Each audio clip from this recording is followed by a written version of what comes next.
வேங்கை வயல் விவகாரத்தில் மனித கழிவு கலந்த குடிநீரை அந்த கிராம மக்கள் யாரும் குடிக்கவில்லை என்று புதுக்கோட்டை வன்கொடுமை தடுப்பு நீதிமன்றத்தில் தமிழக அரசு தெரிவித்திருக்கிறது. வேங்கை வயல் விவகாரத்தில் சிபிசிஐடி காவல்துறையினர் தாக்கல் செய்த குற்றப்பத்திரிகையை ஏற்கக்கூடாது என்று அந்த வழக்கின் மனுதாரரான கனகராஜ் தொடுத்த வழக்கும், இந்த வழக்கை குற்றவியல் நீதித்துறை நடுவர் நீதிமன்றத்திற்கு மாற்ற வேண்டும் என்று சிபிசிஐடி தாக்கல் செய்திருந்த மனுவும் புதுக்கோட்டை வன்கொடுமை தடுப்பு நீதிமன்றத்தில் நீதிபதி வசந்தி முன்னிலையில் விசாரணைக்கு வந்தது. விசாரணையின் போது மனுதாரர் தரப்பில் ஆஜரான வழக்கறிஞர் பாபா மோகன், பாதிக்கப்பட்ட மக்களையே குற்றவாளிகளாக்க சிபிசிஐடி காவலர்கள் சித்தரித்திருப்பதாகவும், வன்கொடுமை தடுப்புச் சட்டத்தின் கீழ் பதியப்பட்ட வழக்கை மனுதாரருக்கு தெரிவிக்காமல் அந்த சட்டப்பிரிவை சிபிசிஐடி நீக்கியுள்ளதாகவும், இந்த குற்றப்பத்திரிகையை நீதிமன்றம் ஏற்கக்கூடாது என்றும் வாதிட்டார்.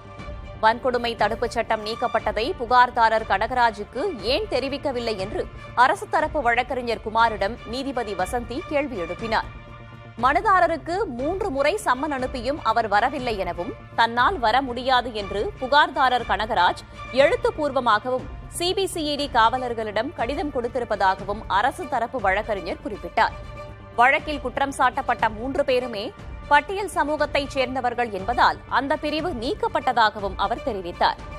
சம்பவம் நடந்தபோது மேல்நிலை நீர்த்தேக்க தொட்டியில் இருந்த தண்ணீரை யாரும் குடிக்கவில்லை என்றும், வேங்கை வயல் விவகாரத்தில் குடிநீரை குடித்ததால் உடல் நலக்குறைவு ஏற்பட்டு சில குழந்தைகள் மருத்துவமனையில் அனுமதிக்கப்பட்டதாக கூறப்படும் நிலையில் சம்பந்தப்பட்ட மனித கழிவு கலந்த குடிநீரை அவர்கள் குடிக்கவில்லை என்று மருத்துவர் வந்திருப்பதாகவும், அதற்கு மருத்துவத்துறை கொடுத்த சான்றும் உள்ளது என்றும் குமார் கூறினார்.